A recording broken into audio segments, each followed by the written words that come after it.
All right.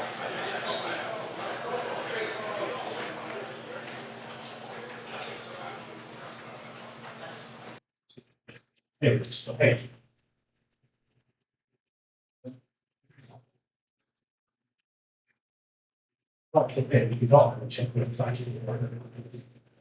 How's everybody doing? Doing all right?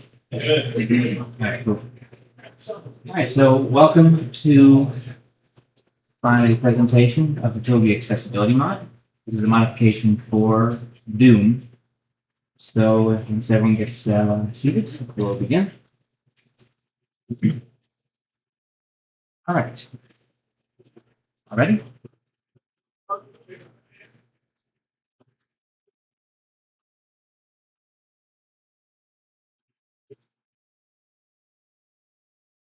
Okay. Greetings, everyone. Before we begin, allow me to introduce myself. My name is Alan, and I am the lead developer behind the Toby Accessibility Mod for Doom. I too am an author of a science fiction fantasy novel series and a graphic artist. One of my passions in life is to create Doom mods, and I've been doing them since 2004. My other passion is helping people and putting a smile on their faces. And this presentation that I have for you today, this is something that I have the ability to do both. And it's been fun ever since. So without further ado, let's jump right into it. Now, some of you may be asking, what is the Toby Accessibility Mod? It is a modification for the classic first-person shooter game Doom, which incorporates a wide array of accessibility features for those with visual disabilities. The Toby Accessibility Mod began in 2017 after I had been contacted by a gentleman named Toby I. Toby told me all about himself and how, even though he is completely blind, he still finds enjoyment in playing video games. He too referred me to a documentary about him called Gaming Through New Eyes, which was filmed and produced by Bert Eisel, also known as BanG08 on YouTube. After getting myself acquainted with these two gentlemen, I began my journey to develop an accessibility mod for Doom. The goal of this mod was to incorporate various accessibility features into Doom, which in turn would allow Toby and other blind players to play the game with more ease. The Toby Accessibility Mod has continued to evolve over the years and has won the Doom Awards Staff Award in 2023. Existing features have been and continue to be updated and polished after every official release. My team and I enjoy the work we do and aim to perfect this mod the best we can.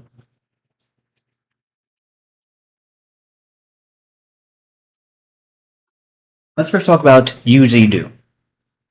Formerly GZ-Doom, the UZ-Doom engine allows us to incorporate the amazing and helpful accessibility features that are currently in the accessibility mod today. Even though UZ-Doom does have its limits, the good news is that most of the ideas and suggestions people have given over the years were able to be considered. In today's presentation, I'll be going over the process that my team and I have used to approach the Toby Accessibility Mod. This process can be used as a base for other developers looking to incorporate accessibility features into their own games. Our process starts by asking 6 important questions when considering accessibility in games. 1. How do blind people navigate in the real world? 2. How can we convert touch into sound, and what additional tools can be utilized by blind players to help them navigate levels? 3. How can we convey to blind players what is happening on screen without overwhelming them with a lot of sounds or narrative voiceovers? 4. How can we effectively communicate to blind players the status of their in-game character? 5. How can developers incorporate accessibility features into their games successfully?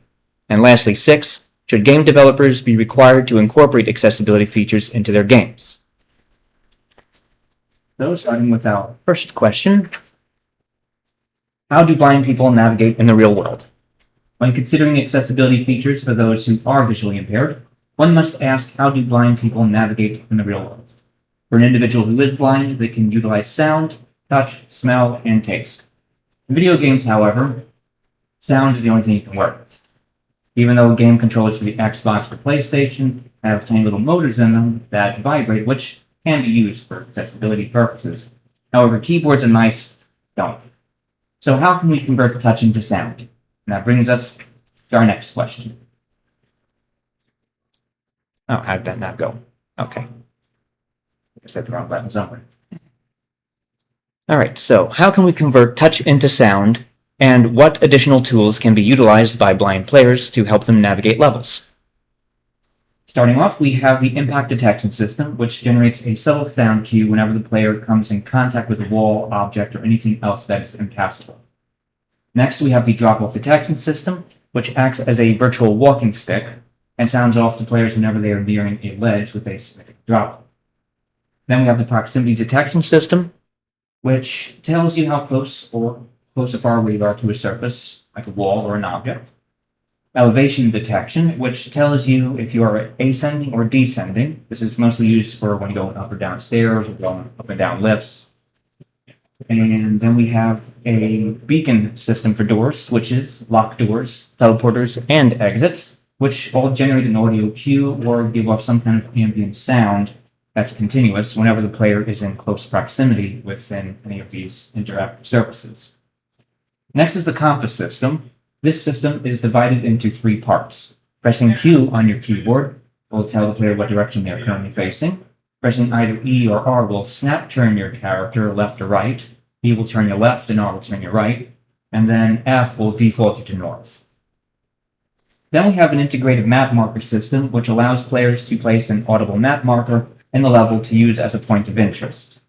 Players can access a special menu interface which will allow players to have full customization of how they want to utilize these markers. Each marker has unique beacon sound, so if players want to deploy a marker that represents health, ammo, armor, they can. Also, they can make a breadcrumb trail if they so choose. In addition to the map marker menu, we also have a neat navigation system called Pathfinder and Exploration.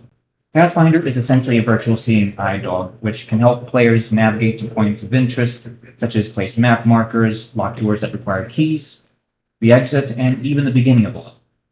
Exploration, on the other hand, helps guide players to areas they haven't explored or interacted with yet, and the two can help guide you back to keys and items you had previously encountered.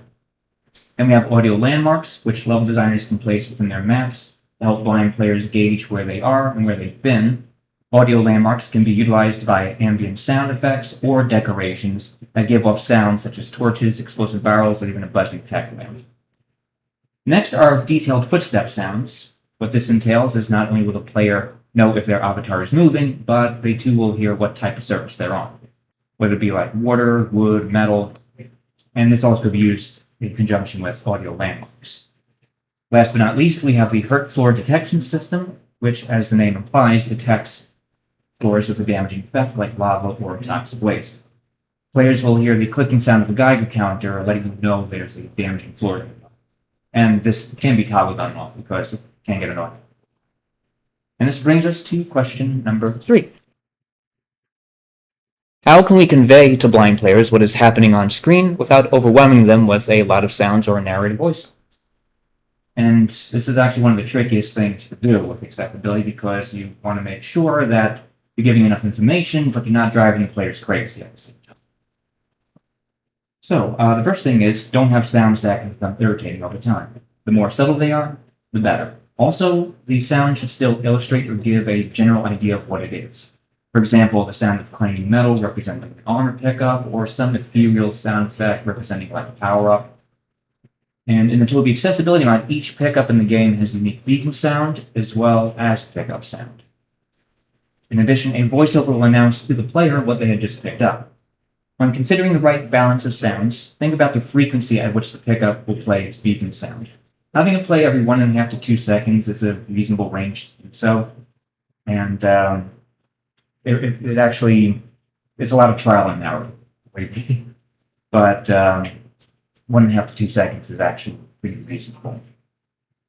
And also giving a certain proximity at which the player will hear the sounds, that too can minimize the chances of players becoming overwhelmed. And as mentioned, it is really all a balancing act. In addition to unique sounds for pickups, the Toby Accessibility Mod 2 has unique sounds for all the monsters in the game. Instead of demons sharing some of the same active and pain sounds, each one has its own set of sounds. In turn, this will allow blind players to identify what specific type of threat or threats they are dealing with in real time. The monsters too play their active sounds more often, as well as most emit footstep sounds, so players will know exactly where the enemy is and how close or far away they are. Next up is the area scanner system, which scans for objects within the player's field of view. By default, the area scanner will tell players what direction an object is and how far away it is or close. Players too can customize the area scanner on how it relays information to you within the customized controls menu. Then we have some features pertaining to combat within the game, and this is the best part. As you know, Doom is all about big guns and blasting away demons with some serious fire, right? So, how can blind players blast away at these demons if they're moving all over the place? Well, we definitely have something to compensate for that. Starting off, we have the targeter system, which makes several beeping noises when the player's crosshair is on a shootable target. There are a few different sounds the targeter makes depending on what is within the crosshair. It could be a monster, a shootable hazard like the explosive barrel, other players, shootable decorations, or even shootable switches. One feature we had recently added to the targeter system is the target announcement feature, which can be toggled on or off. It essentially tells you what enemy or shootable object is in your crosshair. To work in conjunction with the targeter is the snap to target system, which will snap the crosshair to the nearest target. In case you come across fast-moving enemies, such as the elusive Pinky Demon, using the snap to target system will keep your crosshair on him, allowing you to blast him away with your good old double barrel. The snap to target system, too, can allow players to circle strafe around enemies as well, and it does make it a lot easier. One other thing that works in conjunction with these two other systems is the hit marker system, and this system tells players if they successfully hit their intended target and whether or not the target has been killed. Next up is the power-up wear indicator, which lets players know if a timed power-up they picked up is wearing off, like the invulnerability sphere or the radiation shielding sphere. And you've also seen this feature in a game like Quake as well. And last but not least, a narrated menu interface. Effective communication is paramount, especially in game menus. For blind players, accessible menus with narrated voiceovers will greatly assist them in navigating the menu options and allowing them to customize the game to their liking. Text-to-speech systems too are an acceptable option. And speaking of effective communication, that brings us to our next question. How can you effectively communicate to blind players the status of their in-game character? In the Toby Accessibility Mod, we have a series of features that relay to players the status of their in-game avatar. We call these the stat checkers. We have hotkeys that will tell the player what their health is, what their armor is, what weapon they have, and how much ammo they have for it, what keys they possess, what inventory items they have, what their map coordinates are, and a map stat checker which will tell players how many enemies they've killed, items they've collected, and secrets they've found, and how many remain of each. And before we continue to question 5, I would like to take this time to show you some of these features in action. As you can see, it's the same time. Who's ready to rip and tear? I know you're over there ready to rip and tear. So, I'll be using the RC1 of version 10.0 of the Toby Accessibility Mod. It's still a work in progress, but we're just doing the final touch-ups with it right now, but it is very playable. So before I do proceed, if anyone is susceptible to motion sickness, I would strongly advise to look away from the TV because Doom motion sickness is a thing. But if you're used to that kind of stuff with fast-moving games, you should. So, let's get down to it, right?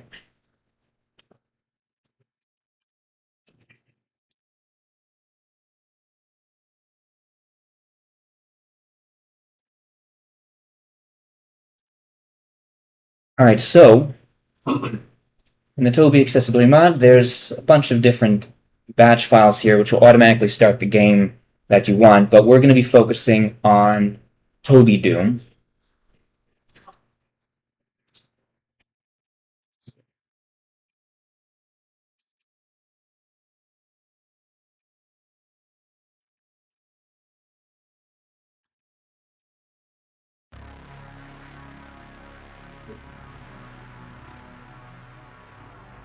Sounds good.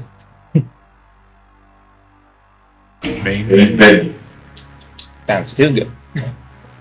All right. So as you hear, that's the narrator telling us that the menu is open. Options. Load game. Save game. Quit game. New game. Which episode? So in Toby Doom, we have a bunch of blind player-friendly levels, so players, especially those with visual impairments, could navigate through them with more ease. So I'll go over that with you. Toby Doom 2 tutorial level. I'll start with the tutorial. Choose your difficulty. And we have 4 main difficulties. Normal. Hard. Total insanity. That's the Toby version of Nightmare for Doom. Yeah, but for this demonstration, I'm just going to stick to the normal difficulty. But I'll show you Total Insanity at the end of this.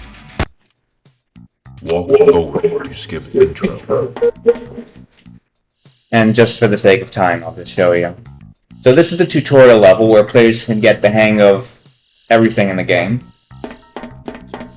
Accessibility features directory section.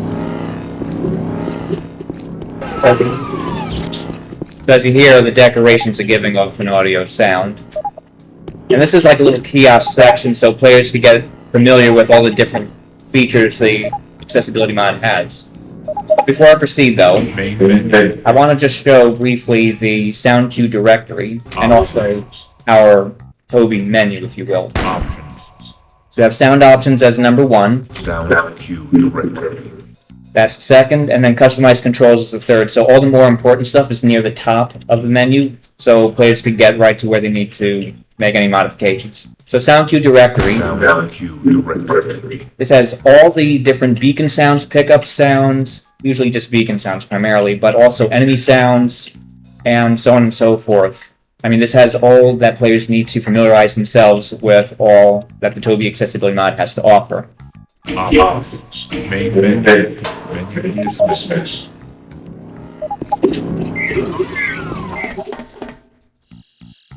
So I'm just going to briefly show a little bit of some of the really cool features here. Like the compass system, for example. I'm going to press Q. East. North. West. North. And that's default to north. Northwest. Snap turn. West. Southwest. West. North. Right. And then we're going to do the stat checkers. So H for health. Health. 100%. Let's get away from the beacon thing. Then ammo and weapon. Pistol. 50 bullets. And since we don't possess any keys, it's going to disregard that, but I'll show you keys in a moment. And then actually, I'll show you the map stat checker with the other levels. It'll be a lot better to show with that one. But let's head to... By the way, that chirping sound means door.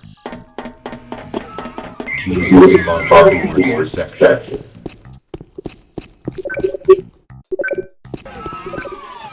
Red door. As you can hear, Of interest added. so anytime you approach a key-colored door or the exit, you'll hear that indication that a point of interest is added. And that's for the Pathfinder system, which we'll get into momentarily. So since we discovered the red key and the red door, let me just go out of this room for a moment. Alright, so I'm going to bring up the map marker menu. Marker menu. So Add Pathfinder. we're going to go into Pathfinder. Pathfinder. Stop Pathfinder. Level will start. Red door. So I do want to mention that when you do discover like a locked door that requires a key or any other point of interest, it will then be added to the pathfinding list. So since we discovered the red door, it's added to the list. So we're going to navigate to the red door from here. Dismiss. Path found. So all players have to do is follow that little beacon thing you see there. Keys unlock doors section. Destination reached. Pathfinder is, as I mentioned, a virtual seeing eye dog. So if the player needs help navigating to those important locations like the locked doors, they're able to do so. Now, I'm going to show you exploration. Since we found the red key, let's just pretend that we were unable to access it before, but then we had a switch that made it accessible. That's usually like a regular Doom level, but for the sake of this example. So I'm actually gonna go Doors in sequence section. while we're here. Menu. Add mark. Just gonna add a map Add marker. marker 1. Marker 1 in place.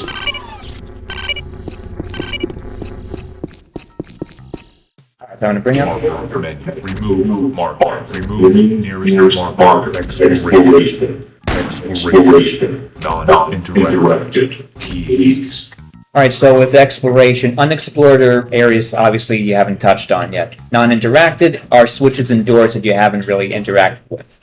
Keys, that's self-explanatory. Pickups, just in case you came across like health or armor or even ammunition, but you didn't need it, you could always go back to it and this will guide you to that point. Teleporters, when you come across a teleporter, will also guide you back to that. And repeatable switches, which also is repeatable doors as well.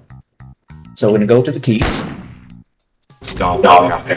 Red key card. West 2,439. B 3. H 1. E 1.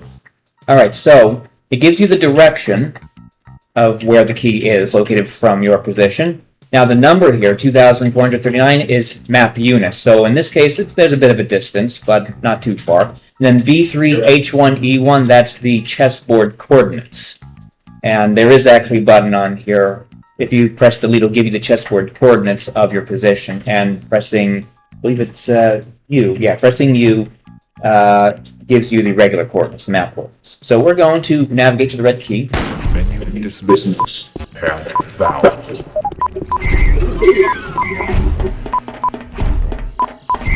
Unlock doors section. Destination engaged. Red key card. Red door. Red access granted. Red door. Blue key card. As you probably noticed, the keys also give off a beacon sound, so you know they're a key.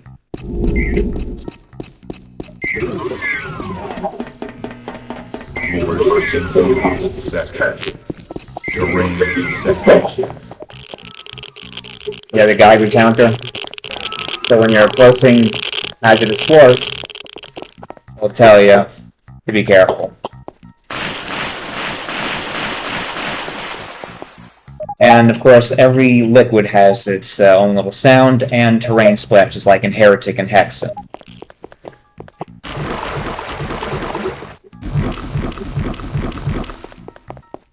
And you probably noticed that the footstep sounds change depending on what surface we're on.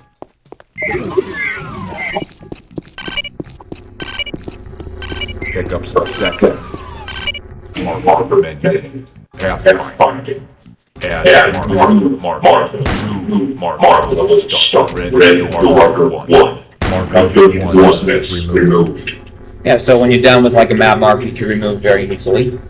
Pickups second. And even health and honor pickups give off a audible beacon. Health bonus. Armor bonus. Let me just show you one. Second. Yeah, that sound. That's the targeter sound telling me that I'm aiming at an explosive barrel.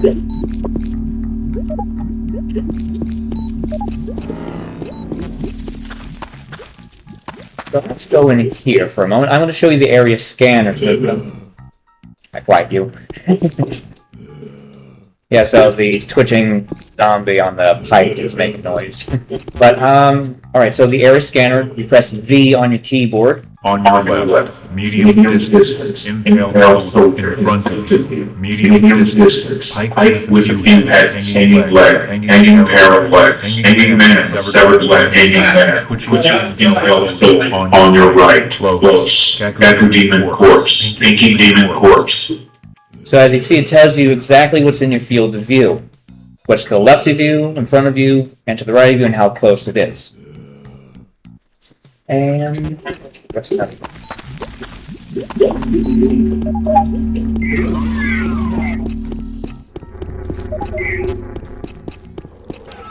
Oh, so I think I could show you. Main menu, new game, the actual levels. Which episode? Toby do 2. Toby do 1. Choose your difficulty. Hanger. And at the beginning of every level, it tells you the name of it. So that's another thing, so you know exactly what level you're on. Alright, so just going to play through this level, and of course you'll hear all the other sounds. What? You have a blindfold? I'll get into that momentarily, later on in the presentation. I do have something, though. Yeah, it's called the Toby Challenge. I'll go over it soon. I can hear that little did sound? Yeah, that's the impact detection system. Bless it. Flip. Green armor. Armor bonus. Armor bonus.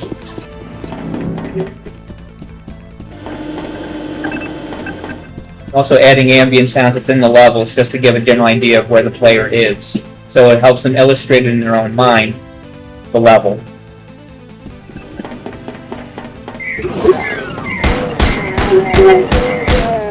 Flip. Armor bonus. Shotgun. Armor bonus.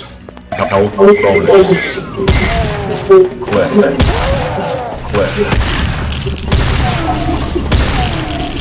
Shell. Armor bonus. Red key is white.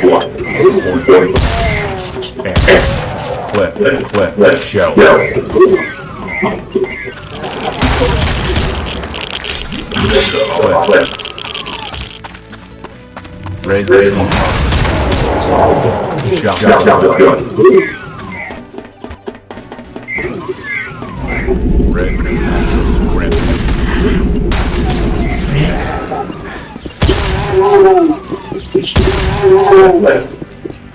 Clip.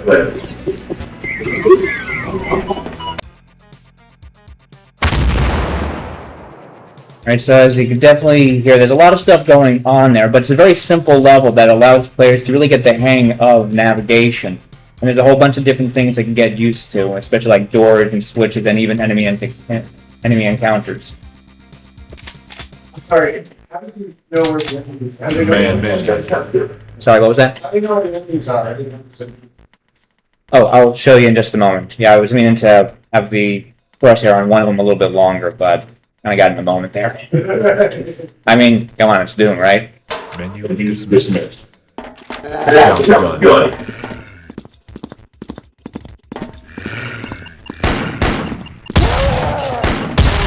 Flip. Yeah, so there's different targeter sounds based on whatever's in your crosshair. So with that higher pitched beep, that's usually an enemy. And the barrel, as I showed you earlier. Health bonus.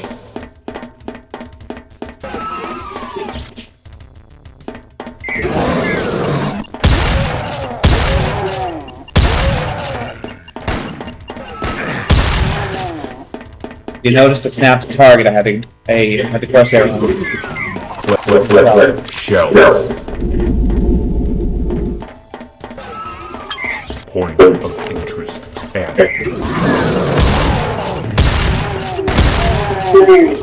Shotgun. Yellow key card.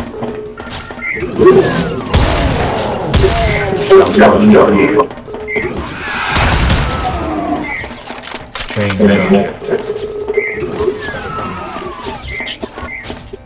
By the way, hear that little sound there? That means I'm full on bullets, or full on whatever it is. The same thing with the armor here, too.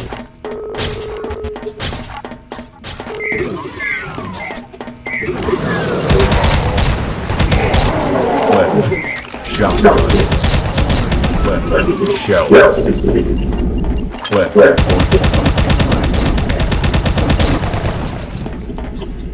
Main. As you notice, I had to snap the target on the Pinky Demon while it's going back and forth, so the crosshair was on it the whole time. So this improves accuracy for any blind player who may be dealing with a bunch of these critics. Flip.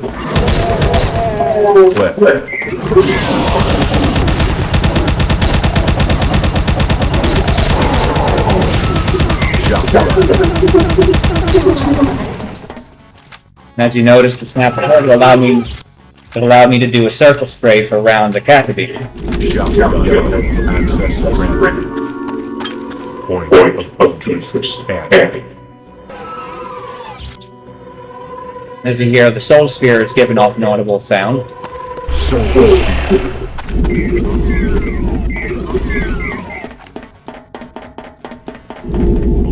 access granted.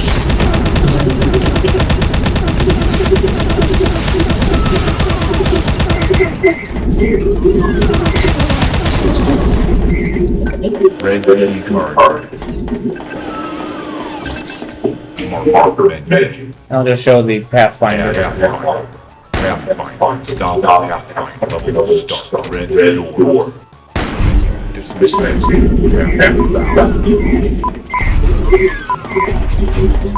Destination. Red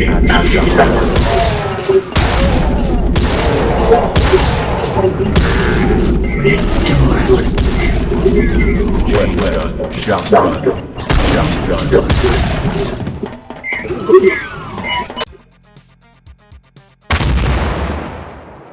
By the way, the sound you hear when I'm getting close to the exit, that's its beacon sound, so you know you're at the exit of the level, the end of the level.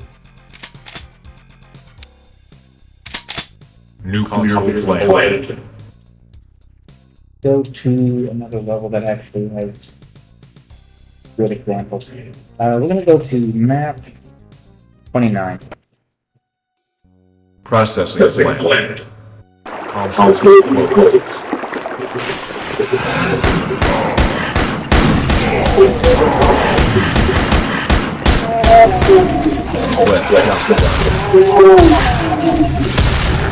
Shotgun. Shell.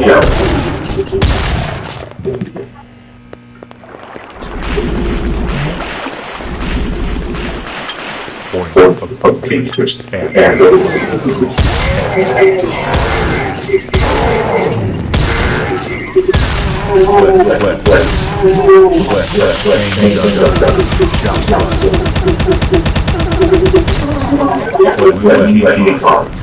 Box of ammo. Box of health bonus. Health bonus.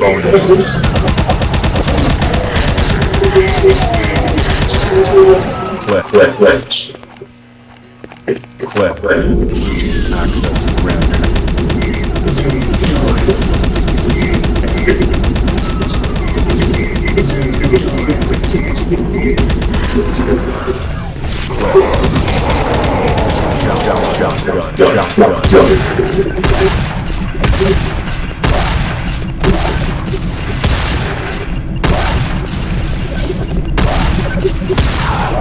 Red rocks. Shotgun.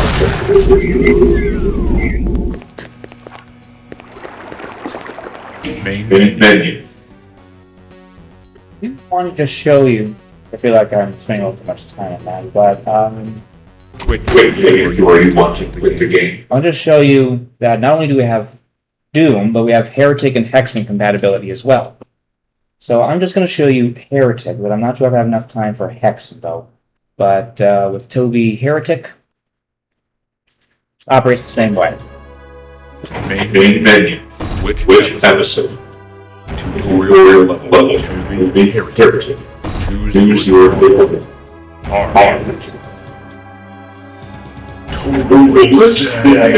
I'll show you what Total Insanity is all about, I guess.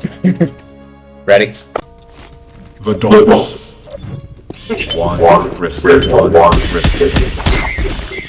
Silver shield. One wristed.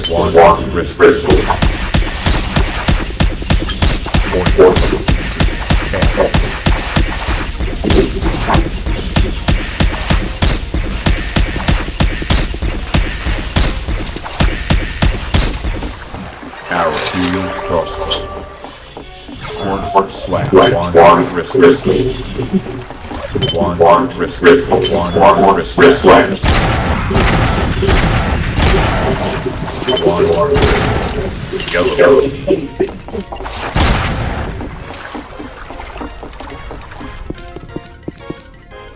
Main menu. So with total insanity, increases the amount of enemies that you have to deal with, and they're more aggressive. So that's essentially what it is. But since I'm a little bit limited on here, I want to get back to the other stuff. But yeah, we also have Hexen compatibility and all the other kinds of Doom games, including like No Rest of the Living and even, I guess you could say, more recent Legacy of Rust. So, head back into this. See.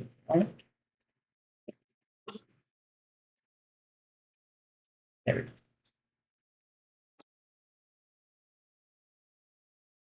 Okay. Right. Now, on to the most important questions of all. How can developers incorporate accessibility features into their games successfully? Fortunately, there's a simple answer. Design the game around the accessibility features, create levels that can be fun for both sighted and unsighted players, have an audio manual which can explain to players all they need to know about the game, such as how to set it up, what to expect during gameplay, and include an in-game sound cue directory allowing players to familiarize themselves with the game's audio cues. As a bonus, perhaps include an accessible game launcher to help blind players get started with ease. The Toby Accessibility Mod, we have the Toby Doom Launcher, made by Stormdragon 2976, and players can utilize to get started quickly and easily, especially if they want to use their text-to-speech reader instead of hearing my godly voice. What comes with the Toby Accessibility Mod, as I've demonstrated before, are all these different blind player-friendly map packs. Toby Doom, Toby Heretic, Toby Hexen, Toby's Death Arena, which is made for deathmatch, multiplayer in general, Operation MDK, and Bring Back the 90s. And if you like, I do actually invite all of you to check out the Toby Accessibility Mod and see for yourselves how a fun gaming experience can be created for everyone, regardless of one's circumstances. My team and I also would like to challenge you to play these levels with your monitor screens turned off, or blindfolded, whichever you want to do. And of course, just using the accessibility features and sound to navigate the levels. And of course, you don't have to play on the hard difficulty. We don't encourage that at all. Not that cruel. You can play on the easy or normal difficulty if you like. And for our last question, should game developers be required to incorporate accessibility features into their games? The short answer is no. I'll tell you why. No developer should be forced into putting accessibility features into their games, especially if they don't have the money, time, and/or resources to do so. In fact, the best approach to accessibility in gaming is to encourage developers to consider it and give them the time and space to gradually incorporate it into their works, if they so choose. The goal of the Toby Accessibility Mod is to not only give blind players a chance to play one of the most legendary first-person shooters of all time, but to inspire and encourage developers to consider adding accessibility to their own games, while giving them the freedom, confidence, and room to evolve and grow. This approach will allow both game developers and their fans the freedom to exchange and share ideas, working together in producing a game that can be fun for everyone and be accessible to those with disabilities. The Toby Accessibility Mod is where it is today because of that freedom. The freedom to share ideas, the freedom to grow at a pace that is good and healthy for both the developer and fans, and the freedom to pursue this endeavor in the first place. And as I briefly mentioned, that there's a lot of compatible games with a Toby Accessibility Mod, less of this. But with Doom 1 and Doom 2, that's the most compatible, and you could actually play through most of the levels with a blindfold on, believe it or not. But all the other ones, it's hit or miss. But you can give it a shot nevertheless. So the future of the Toby Accessibility Mod, what we have in store, well, we're going to be working on adding the accessibility features to Duke Nukem 3D and its offers other classic Quake in the near future. The one thing that we would love to do most of all is develop our very own game that would still include the same exact accessibility features that I've just shown previously. If anyone would like to help us get that project off the ground, we would much appreciate it. I would like to take this time to give a big thank you and shout out to my dream team, Team Toby, who consists of not only me, but Gerald and Pridella, two most amazing programmers who made many of these features possible, and especially Pridella, who has gone above and beyond with all the amazing work he has contributed to this project.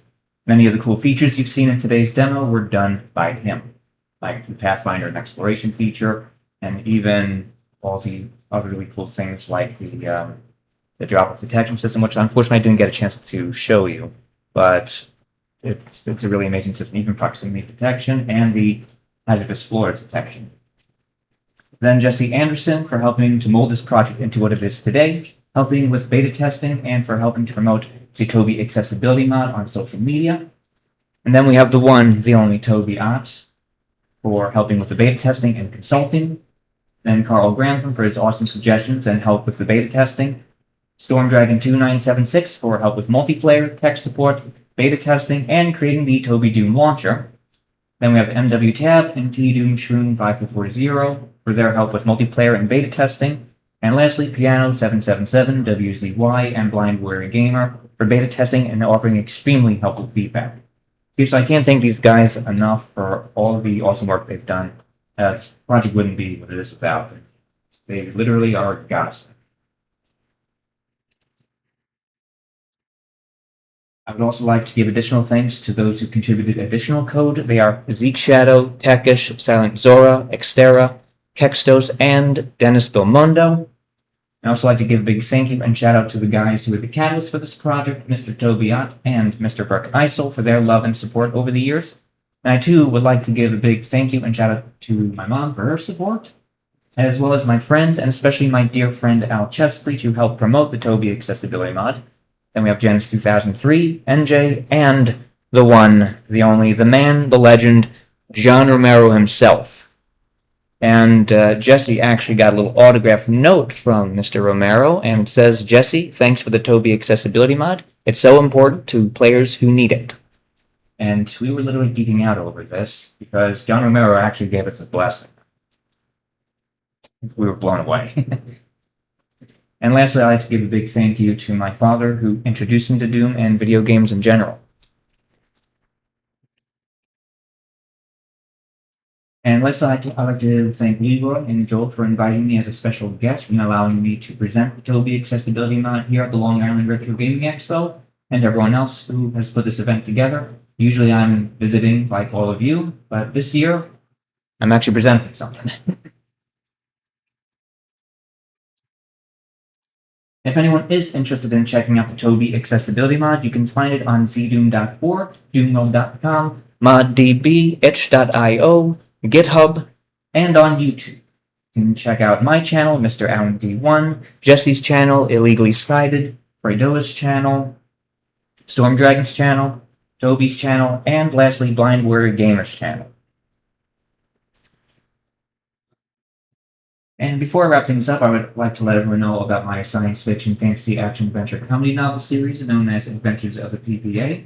I currently have 5 novels published and are currently available on Amazon.com. Ebooks are available too. If science fiction, fantasy, action, adventure, and comedy are your cup of tea, and if you're looking for a new and fun book series to dive into, my stories are for you. You can scan the QR code, or you can visit my website at ppanovels.wordpress.com for more details. I also have the same QR code on my banner over there, if you want to scan that too. So that's all for now, folks. Thank you all for being here and listening in. And at this time, I will gladly take questions if anyone has anything like to ask or know more about the Toby Accessibility Mod. Thank you again, and I hope all of you have a great evening and stay true. Yes, Steve. You had that segment that included the chess positions. Yes. I'm wondering why there were 3 if it was a 2D game. The chessboard coordinates would be there to kind of help players, I guess, in a way, as Fredo kind of told me. It's like if you wanted to complete a level, you could actually have the chessboard coordinates, how they're set up, and you could then use that as like a little map to map out the level itself. Right, but there's no like second floor in Doom, so I'm wondering why the third level is there. Actually, it's the chessboard coordinates still just make it a regular flat plane. It just divides the level up into like a massive chessboard. That's essentially what it is. So in fact, it just kind of No, I understand the concept of chess coordinates, but that's typically 2 coordinates, and there's a third here, is what I'm getting. So I think there are segments in Dune where you have to drop down onto things because elevation is recorded in the game, even though that like you can't have things on top of each other, but Right. you can still like fall. Right. So I was wondering, like, that could be the case too. So- Of course, I'll double check with him with that thing, but that definitely sounds quite logical. Yes. Why were the weapon sounds different? Like firing sounds. Yeah, so I thought they were already pretty distinct. Yeah, I know. Like with the pistol and chain gun, usually they share the same sound effect, right? I But know. with Toby Doom or the Toby Accessibility Mod, we want to make sure there's enough difference between all the different aspects to it, so players could differentiate between them, so they're not getting confused with something else. And that's usually the reason why we have everything kind of unique, so blind players know or say they would know what it is without getting confused with something else. Just like with the doors and switches, they have 2 different sound effects, and even the lock 2 doors have their own unique sounds to tell you what they are. And the pickup sound, same thing. Each one has its own unique sound. And then did you do the level design for the Toby deal? Yes. What was on your hit list of like design elements of a level that definitely had to go when you were going through the original? How did you approach like abstracting that into a Toby level?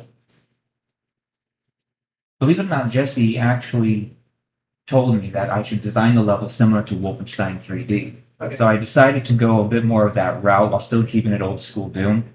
Especially instead of just having just right angles, every corner has a bit of a 45-degree slant to it, so players don't get stuck on corners. So they can easily just, I guess, scoot around it. But the level design really is taking a bit of inspiration from how Wolfenstein was set up, while having much more freedom in its overall appearance. So what I really wanted to do is just demonstrate that you didn't have to make a Wolfenstein level in Doom in order for it to be blind player friendly. You could still have a little more freedom in the creativity department and still be able to have a level that's enjoyable for anybody to play. Were you trying to translate because obviously the E1M1 opening like the area that looks just like E1M1. Were you still trying to, as you went level by level, abstract the Doom levels into a Toby level, or did you start kind of just designing from scratch? Yeah, that was level without taking it from the inspiration. Yeah, that precisely would be most of the cases. Of course, some of them are a little bit more original, Yeah. but most of them really are just abstracted from the original Doom level and try to simplify them so that I can make them blind player friendly. Okay. Yes. So, what exactly is your motive as to why you wanted to be made a program for, I guess, accessible to blind people? Most people wouldn't really go out of their way to do that.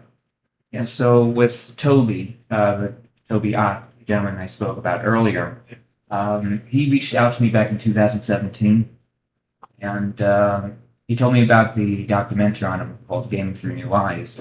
So after I watched it and got to know Toby a little bit more, I was really inspired by him. So I wanted to do something a little special for him because he really is just an all-around really good guy. And honestly, I'm just really inspired that he doesn't let his visual disability prevent him from actually enjoying anything, especially video games. And since he's a big fan of both Final Fantasy and Doom, so out of the 2 games, the only one that I could do something with is Doom. Yeah. You mentioned that the mod was almost real. What is holding that back? It's usually just limitations of the engine, primarily. Yeah, so Like, yeah, I guess I'm just wondering, like, what can't be beat with it, I guess. I guess a couple of good examples. So in Doom 1, Episode 3, Map 2, Salute Despair, with that level, since the middle portion of it, of course, I'm sure many of you are familiar with the level, it's in the shape of a creepy hand.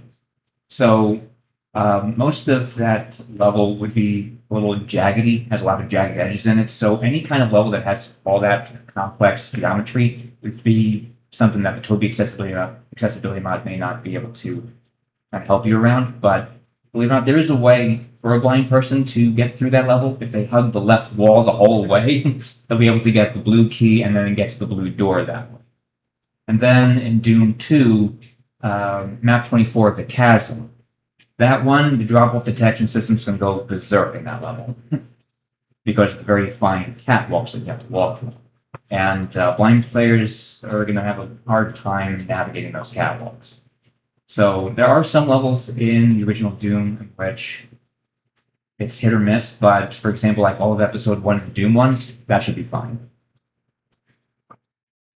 Any other questions? Yes. Yeah, I'm very inspired by all of the design decisions made around like pathfinding and stuff. I'm wondering like, what do you think was a particular challenge around adding accessibility to like an existing game, versus making your own from the ground up? That's a very good question.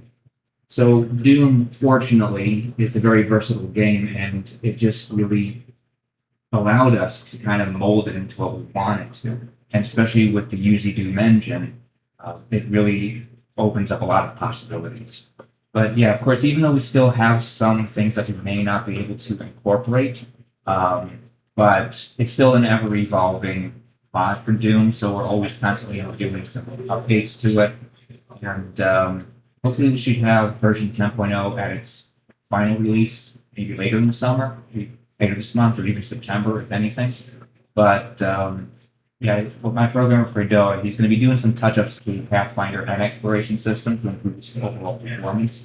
So it should be ready to go by that time down the road. But yeah, with all that we have, all that we did with the project, it really it still was a challenge, nevertheless. But it was something that we were more than willing to take on because we're having fun doing it. Thank you for your question. Anyone else have any questions, comments, suggestions, ideas? Yes, again. Sorry, you did say you were gonna play a blindfold? No, I wasn't going to play a blindfold. I was going to talk about that, the Toby challenge. Yeah, so if any of you actually want to try the Toby Accessibility Mod at home, you're more than welcome to turn off the monitor screen and just, and of course, I recommend using headphones because that makes it a lot easier to get a more accurate idea of where everything is. You have 3D sound to work with. But definitely, we challenge people to give it a shot. Play the Toby Doom level, Toby Accessibility Mod levels, using only the accessibility options, or the accessibility features rather, and really navigating how a blind person would. As just, of course, as Jesse even recommends to players, is hug one of the walls and just use the impact detection, proximity detection, and the compass system, and that usually are a good combination of features to use to navigate. And of course, if you're bold enough to play it on Total Insanity, good luck. Don't recommend it, but if you want to play it sighted, it's a lot better to do it that way. Thank you. Anyone else have any questions? Yes. What did you do about like the invisible pinkies? Oh, the specters? Yeah. They still exist, and they have the same exact sound effects as the Pinky Beat. Of course, it really wouldn't make much of a difference because the targeter and the snap target will still hit them on the point if you use the snap target system. It shouldn't be too much of an issue. Anyone else? All good? All right. So I thank all of you for being here. I really appreciate it. Honestly, this is exciting. All right, so.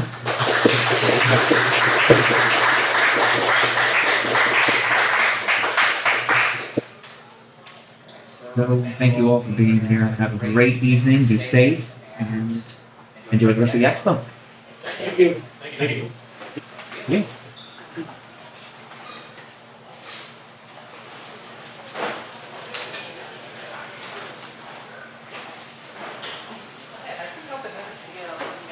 Are you from the area? Yeah. your time.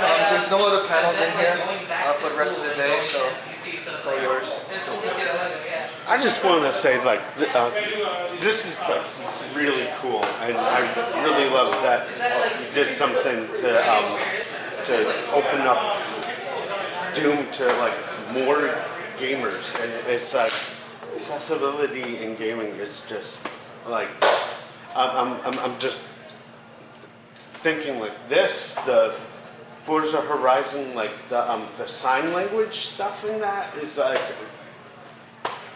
yeah, I just saw this on the schedule and I'm like, I have to see what this is about, and